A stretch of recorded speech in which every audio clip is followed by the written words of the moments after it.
நாங்க இங்க சொல்வதெல்லாம் பொய்யில இருந்து ராவணகிருஷ்ணன் பேசுறோமா. சரஸ்வதி ராவணகிருஷ்ணன் பேசுறோம். இங்க உங்க மருமக இங்க வந்துட்டு இருக்காமா. 2 புருஷனை கூட்டிட்டு வந்திருக்கா. என்ன மேடம் சொல்றீங்க? 2 புருஷனை கூட்டிட்டு வந்திருக்கான்னு சொல்றேன். மேடம் நீங்க எதுக்கு மேடம் எங்க குடும்ப விஷயத்தை தலையிறீங்க? இத பாருமா. ஏன்னா அந்த அம்மாவுக்கே 3 புருஷன் இருக்கா. அதான் இத பாருப்பா. என்னம்மா அவகிட்ட போன் கொடுங்கம்மா. என்னம்மா இதுல எங்க குடும்பத்துக்கே ஐயோ. அம்மா இருங்கம்மா, அழாதீங்கம்மா. நான் உங்க மருமகிட்ட கொடுக்குறேன். கொடுங்கம்மா. ஹலோ. இருப்பண்ண போனே கொடுக்கல. மாமியார் ஹலோ. உங்களுக்கு தான் தெரியுமே, நீங்க தானே சொன்னீங்க 3 கிட்ட. பேசாதடி நீ. எங்க போய் உட்கார்ந்திருக்க?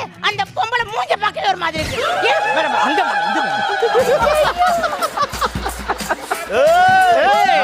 இதுக்கு மேல மனசுல இருக்கிறதெல்லாம் இப்பதான் வெளியே சொல்றான் மேடம்.